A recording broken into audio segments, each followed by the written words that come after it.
दीपक जी, आपने देश के तमाम बड़े राजनेताओं को बहुत करीब से देखा है।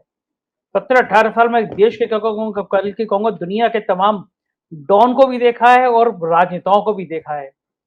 कल्पना कर सकते हैं आप कि जिस गृह राज्य मंत्री का पूरे देश में विरोध हो रहा हो, लेकिन अमित शाह इतनी हिम्मत करेंगे मंच पे उसको अपने साथ उठाएँगे। एक फ़ोटो देखा मैंने, इसमें अमित शाह हाथ जोड़ रहे हैं, स्वतंत्र देव हाथ जोड़ रहे हैं, योगी जी हाथ जोड़ रहे हैं जनता का और पीछे खड़े होके विजयी भाव में टेनी महाराज खड़े हुए। संकेत क्या दिया है अमित शाह ने आज योगी का नाम आगे करके कि योगी ही मुख्यमंत्री होंगे तभी मोदी पीएम होंगे, और टेनी के इस तरह खड़े होने के मतलब क्या है? अमित शाह की राजनीति को समझना बहुत जरूरी है उत्तर प्रदेश के चुनाव के संबंध में। दीपक जी, क्या लगता है आपको, आज की तस्वीरें क्या बताती हैं? मैं श्रवण गर्ग जी को सबसे पहले तो प्रणाम, हमारे सीनियर हैं और अशोक भाई को। और मैं चाहूंगा कि श्रवण जी मेरी बात थोड़ा सा अगर तवज्जो दे के सुनेंगे तो मुझे अच्छा लगेगा। 20 साल पहले की बात है, या यूं कह लीजिए 19-20 साल की होगी, 2001 की आसपास या 2002 की। मैं अडवाणी जी के साथ हम कुछ पत्रकार सफर कर रहे थे और शायद मध्य प्रदेश की कोई सभा थी या कोई कार्यक्रम था, और उस कार्यक्रम में अडवाणी जी उस वक्त गृह मंत्री थे, जहां पर जिस कुर्सी पर आज अमित शाह बैठे हुए हैं उसी कुर्सी पर अडवाणी जी थे। और जिस तरह से सरकार में वाजपेयी की वो नंबर 2 थे, इसी तरह से आज अमित शाह भी नंबर 2 हैं। और जैसे अडवाणी जी भाजपा के अध्यक्ष थे, वैसे ही अमित शाह भी भाजपा के अध्यक्ष रहे। तो बड़ी सिमिलरिटीज हैं, और दोनों ही की कंस्टिट्युएंसी एक है। अडवाणी जी की जो गांधीनगर कंस्टिट्युएंसी है, उसी से अब अमित शाह आते हैं। तो बहुत सी हम समानताएं देखते हैं। लेकिन ये जो सफर था अडवाणी जी के साथ, एक बहुत गहरी असमानता जो मैं आपको जिक्र करने जा रहा हूं।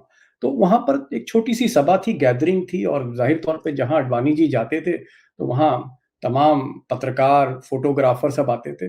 तो मंच पे कोई एक ऐसा व्यक्ति आ गया, पार्टी का कार्यकर्ता था क्या था, जिसपे 4-5 मुकदमे थे, और किसी ने उनको बता दिया कि साहब अडवाणी जी आपके पीछे फला फला खड़ा हुआ था, और इस पर तो इसकी छवि ठीक नहीं है, इसकी शोहरत ठीक नहीं है। और उन्होंने पता लगाया तो जाहिर तौर पर ये आया कि साहब हाँ, उसकी थोड़ी आपराधिक छवि थी। वो ऐसा कोई बाहुबली नहीं था, कोई हिस्ट्री शीटर क्रिमिनल नहीं था, कोई माफिया सरगना नहीं था, लेकिन उस पे आपराधिक मामले थे, उसकी शोहरत अच्छी नहीं थी। और संजय भाई, आप यकीन करिए कि अडवाणी जी इतना नाराज हुए कि दिल्ली लौटते समय हम जो पत्रकार थे, कोई एजेंसी का पत्रकार था, कोई किसी अखबार का था, कोई चैनल का था, हम लोगों की हिम्मत नहीं हुई। ना अडवाणी जी ने हमसे बात करी, ना हमने बात करी, और जहाज उतरा, हम लोग अपने अपने स्टूडियो चले गए, जिसकी प्रेस थी वो चले गए। ये था, ये एक चारित्रिक बल जिसे आप कहते हैं, जिस आप राष्ट्रवाद की और सत्यनिष्ठा की जो आप बात करते हैं, ये रिफ्लेक्ट हुआ। उनको लगा कि कहां फंस गए हम। और हो सकता है उसके बाद उन्होंने अपने निजी सचिव दीपक चोपड़ा से कहा हो कि भाई पहले आप ऑर्गेनाइजर चेक करिए कि मैं जहां जाऊं उस मंच पे मुअज्जिज लोग होने चाहिए। मुअज्जिज, संजय भाई, मुअज्जिज का मतलब समझाना होगा लोगों को कि मुअज्जिज क्या होता है। और मैं आपको बताऊं अशोक भाई, आप पुराने गजट पढ़िए। जब ब्रिटिश कप्तान होता था, 1947 से पहले, और ये सारे किस्से हमें प्रकाश सिंह साहब, इन लोगों से हमें सुनने को मिले जो वरिष्ठ पुलिस अधिकारी वगैरह थे। तो जो ब्रिटिश कप्तान होता था, वो जब किसी से मोहल्ले में मिलने जाता था जिस शहर में, तो पहले कोतवाल से पूछता था कि आज जिनके कार्यक्रम में हम जा रहे हैं, इनका जरा प्रोफाइल लेके आइए, इनकी शोहरत सही है कि नहीं, ये आदमी जिसके यहां मुझे न्योता मिला है, इस पर कुछ आपराधिक मामले तो नहीं है, इसकी छवि खराब तो नहीं है, क्या ये व्यक्ति मुअज्जिज है? और अगर मुअज्जिज है तो कोतवाल की रिपोर्ट आती थी कि हाँ साहब, फला फला आदमी ने आपको जो आज दावत में बुलाया है कप्तान साहब, वो आदमी मुअज्जिज है। और जब मुअज्जिज होता था तब कप्तान साहब जाते थे उसके घर। ये परंपरा रही है, अडवाणी जी तक हमने देखी। लेकिन आज मैं क्या देख रहा हूं, एक ऐसा व्यक्ति जिस पर तस्करी के आरोप हैं, जिस पर कस्टम्स एक्ट के मुकदमे चल रहे हैं, बॉर्डर में स्मगलिंग के आरोप हैं, जिस आदमी ने एफआईआर बोलती है कि उसने रिवॉल्वर से लखीमपुर खीरी में गोली चला दी, और गोली नहीं चलाई, गोली किसी की छाती पे लगी, और छाती पे नहीं लगी, उसकी मौत हो गई, हत्या, मर्डर। आप कल्पना कर सकते हैं संजय भाई, आप पे मर्डर के इल्जाम हो, मैं आपके चैनल पे बैठ जाऊं, श्रवण जी पर मुकदमा हो हत्या का, मैं कभी सलाम करूंगा इनको? अशोक वानखेड़े जी पर हिस्ट्री शीट खुली हो, मैं इनके यहां चाय पीने जाऊंगा, सवाल नहीं उठता है। और जिस आदमी पे हत्या का संगीन आरोप, जिस आदमी पे तस्करी जैसे घिनौने अपराध, जिस आदमी की थार ने थर्रा दिया किसानों को, और जिस आदमी पर तहरीर दी गई, किसानों ने तहरीर, गरीब किसानों ने तहरीर दी गई कि साहब इन्होंने, इनकी गाड़ी ने, इनकी साजिश के तहत हमारे भाई रौंदे गए हैं, कुचले गए हैं कैमरे के सामने। ऐसे आदमी के साथ आप मंच पे खड़े हो रहे हैं? ये आप गृह मंत्री हैं? ये सरदार पटेल की विरासत है? इतनी ऊंची मूर्ति बनाई सरदार पटेल की, और पटेल की आपने संस्कृति को फॉलो नहीं किया, मूर्ति ऊंची बना दी, उनकी सत्यनिष्ठा को आपने फॉलो नहीं किया।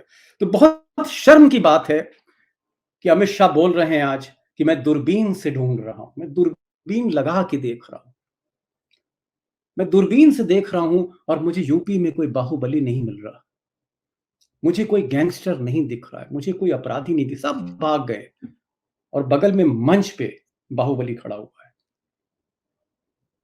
मुझे लगता है ये अहंकार की सीमा है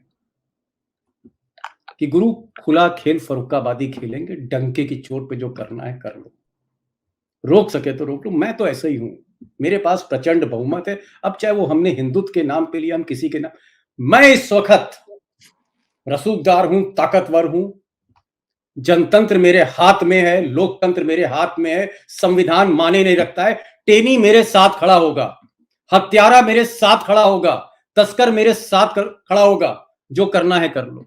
ये जो चैलेंज है, ये पॉलिटिकल इमेच्योरिटी है। और कई साल बाद जब इस देश में संजय भाई फ्रीडम ऑफ एक्सप्रेशन सही मायने में आएगा, तो ऐसे लोग आपको ढूंढे से इतिहास की किसी किताब में नहीं मिलेंगे।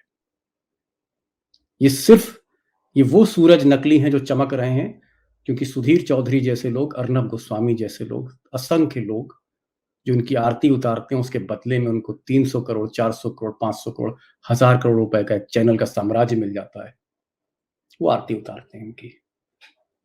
तो जब तक पैसा है तब तक ही आप देख रहे हैं, जिस दिन सत्ता चली जाएगी, तड़ी पार पहले थे, तड़ी पार बाद में रहेंगे, ये मैं कह रहा हूं। और मैं इसलिए कह रहा हूं कि मेरे बैंक बैलेंस में इस तरह की चीजें नहीं है। अमित शाह से हम नहीं डरते, मैं आपके चैनल पे बोल रहा हूं आज। और मैं कोई नशा नहीं करता हूं, कोई कोकेन नहीं लेता हूं, मैं हमेशा होश में रहता हूं। मैं बता रहा हूं कि ऐसे लोगों को हमने एक औरा से बड़ा बना दिया। आज ये कहकर कि बाहुबली मैं दूरबीन से ढूंढ रहा हूं और आप बाहुबली के साथ खड़े हुए हैं, ये bite of Amit Shah tenure है, पूरे 5 साल की बाइट है ये बाइट ऑफ द डे नहीं है जो आज उन्होंने कहा है, और मंच पर लेके खड़े हुए। मुझे तो ऐसा लगता है कि अजय मिश्रा टेनी को उत्तर प्रदेश में स्थापित करने की उद्देश्य से ये यात्रा थी आज, कि इसको मंच पर लेके आना है। होगी इसके खिलाफ एफआईआर, होगा इसका बेटा जेल में, मारे होंगे इसने किसान, रौंदे होंगे इसने किसान, होंगे इस पर हत्या के आरोप, होंगे इस पर तस्करी के आरोप। राजनीति कहां से कहां चली जाएगी। एक वो अडवाणी जी इसी गांधीनगर से, जहां से आज अमित शाह आ रहे हैं, एक अपराधी, छोटा मोटा अपराधी उनके जलसे में शामिल हो गया, उन्होंने रात का खाना नहीं खाया, किसी से बात नहीं करी, इतनी शर्मिंदगी थी उनकी आंखों में। एक हत्यारे के साथ गृह मंत्री खड़ा हो जाए, सोचिए। ये अलग बात है कि अडवाणी जी की वो खबर हो सकता है लोगों को पता ना लगी हो, छपी ना हो, लेकिन शर्मिंदगी का एहसास, इन्हें तो शर्मिंदगी का एहसास भी नहीं है। और दूसरी चीज मैं ये जानना चाहता हूं अमित भाई से कि बाहुबली का परिभाषा क्या है? अगर अजय मिश्रा टेनी बाहुबली नहीं है तो हो सकता है दाऊद इब्राहिम बाहुबली हो। कम से कम दाऊद इब्राहिम को तो बाहुबली मानेंगे। और दाऊद इब्राहिम के लिए अहमदाबाद में जिसने 9 हत्याएं करी और जेजे अस्पताल में जिसने AK-47 चलाई, दाऊद इब्राहिम के गैंग के लिए काम करने वाला ब्रजेश सिंह, क्या आप इसको बाहुबली मानते हैं? जिसने दाऊद के कहने पर 2-2 जघन्य नरसंहार किए हों अहमदाबाद में और मुंबई के जेजे अस्पताल में, AK-47 जिसने चलाई हो, टाटा जिस पे लगी हो, वो ब्रजेश सिंह आज किस पार्टी का नेता है? किस पार्टी का नेता है? उसके भाई किस पार्टी के नेता हैं? उसको कौन मुख्यमंत्री आश्रय दे रहा है? बनारस के जेल में सारी सुविधाएं उसको कैसे मिल रही हैं? और उस ब्रजेश सिंह के जानी दुश्मन मुख्तार अंसारी के पीछे कौन सी सरकार लगी? तो छोड़िए, मुझे माफ करिए, आप इस तरह के टॉपिक ले आते हैं कि फिर तमाम चीजें जो है मतलब मेरे पास शब्द नहीं है और मैं चाहूंगा कि अशोक भाई आगे बढ़ाएं इस बात को। मुझसे बहुत ज्यादा ना बुलवाइए। अशोक जी, इतने सारे राज खोलने के बाद मैं संजय भाई, मैं ये मत सोचिएगा कि मैं पीछे हट रहा हूँ, बैकफुट पे जा रहा हूँ। मैं बैकफुट का प्लेयर नहीं रहा हूँ। मैं सिर्फ इसलिए कह रहा हूँ, मैं कुछ ज्यादा बोल गया। आप लखनऊ में हैं, श्रवण जी जो है वो मध्य प्रदेश में, हम दिल्ली में बैठे हैं, अशोक भाई भी कहीं बाहर बैठे। आप लखनऊ से इस चैनल को चला रहे हैं, हमें आपका भी ख्याल रखें। कहीं आप पे थार, आपके ऑफिस पे थार चढ़ गई ना तो लोग हमें नहीं बख्शेंगे। तो मैं आपका ख्याल रख के थोड़ा सा अपनी वाणी को विराम देना चाहता हूँ। दीपक जी, बहुत ही बिल्कुल ट्विस्ट करने वाली बात कही शिवर सर ने, और वाकई में बात में बहुत दम है कि अगर टेनी को मंच पर रखते हैं तो ब्राह्मणों को संदेश देते हैं कि हम साथ में हैं, कोई कितना कहे लेकिन हमने ब्राह्मणों को साथ में ला दिया। बैकवर्ड नाराज थे और ब्राह्मणों और ठाकुरों के बीच में थोड़ी राजनीतिक प्रतिद्वंदता रहती है उत्तर प्रदेश में। तो क्या शिवर सर की बात को माना जाए कि टेनी को रखने की मजबूरी अमित शाह की ये है कि पंडित जी महाराज लोग खुश रहेंगे, खुश हो जाएंगे क्या? देखिए संजय भाई, कोई चीज सामने से देखी जाए, जमीन से, ग्राउंड जीरो से, और फिर कोई चीज ऊपर से देखी जाए, बर्ड्स आई व्यू जिसे कहते हैं, तो जो बर्ड्स आई व्यू होता है वो काफी बृहद होता है और कभी कभी उसका जो आकलन होता है वो काफी तटस्थ होता है और काफी, तो गर्ग साहब एक बर्ड्स आई व्यू दे रहे हैं, ऊपर से देख रहे हैं तो थोड़ा सा कूल सोच रहे हैं और इनकी जो समीक्षा है वो भी काफी सधी हुई है। मैं एकदम सामने तलवार के खड़ा हूं तो मेरा जो जिस तरह से टेनी को मैं कवर कर रहा था इतने साल से, उसकी तस्करी, उसके आंकड़े, उसकी हिस्ट्री शीट, उसका गोली चलाने की FIR, तो मैं FIR टेनी की पढ़ के आया था।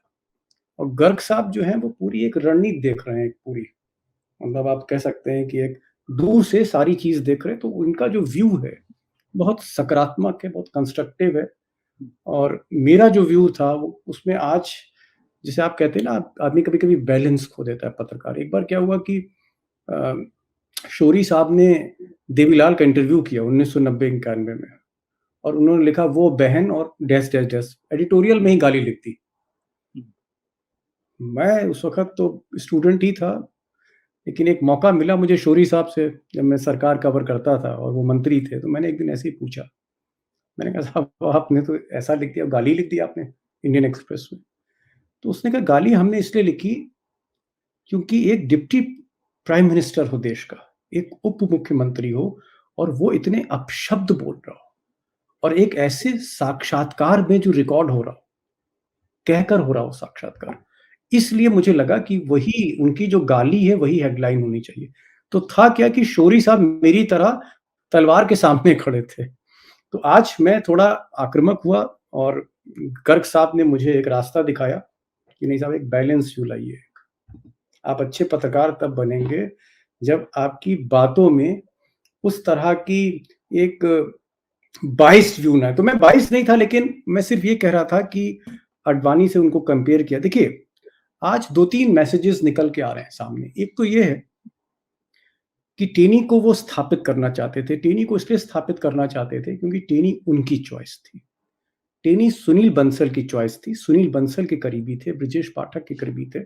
जो अमित शाह की लॉबी है लखनऊ में, जो लॉबी उनको रिप्रेजेंट करती, टेनी उसके उम्मीदवार हैं और इसीलिए टेनी को उन्होंने नित्यानंद राय की तरह अपने साथ रखा, अपने गृह मंत्रालय में रखा। हो सकता था अगर वो अमित शाह के चॉइस ना होते हैंड पिक, तो टेनी किसी और मंत्रालय में भी हो सकते थे, कोयला में चले जाते या शिक्षा मंत्रालय में चले जाते।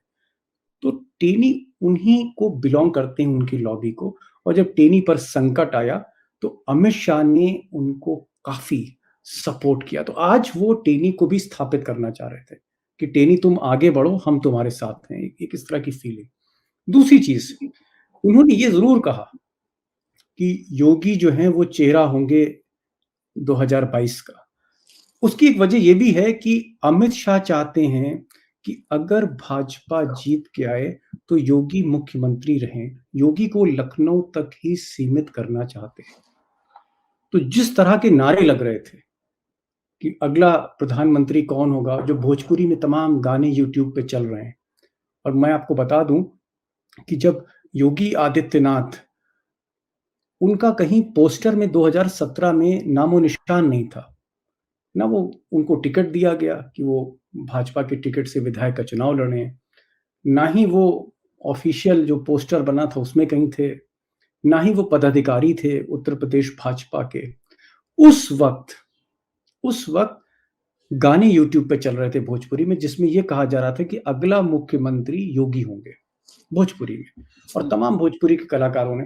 तो अब उसी तरह के गाने प्रधानमंत्री के लिए चल रहे हैं भोजपुरी में कि प्रधानमंत्री योगी होंगे, वो चेहरा होंगे।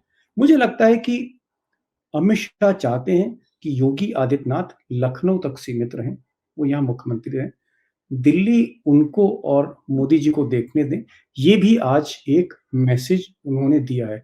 और तीसरी चीज कि वो चाहते हैं, जैसा कि श्रवण जी ने कहा, वो चाहते हैं कि चुनाव की सारी रणनीति, जो सारा कैंपेन है, जो मुद्दे हैं, जिस तरह की फील्डिंग सजाई जाएगी, जो रणनीति होगी, क्या कहना है, क्या बोलना है, ये सारा काम अब अमित शाह और धर्मेंद्र प्रधान और सुनील बंसल और बीएल संतोष और जेपी नड्डा ये देखेंगे। और योगी जी का काम होगा कि जो भी सरकार की नीतियां हैं, मंत्रालय हैं, कैबिनेट मीटिंग है, जो चीजें होनी है प्रशासन में, डीएम से क्या अपेक्षा की जा सकती है, कप्तान, तो जो एडमिनिस्ट्रेशन है, स्थानीय प्रशासन, वो योगी जी देखेंगे। और जो रणभूमि है चुनाव की, उसका जो गदा और गांडी होगा वो अमित शाह के हाथ।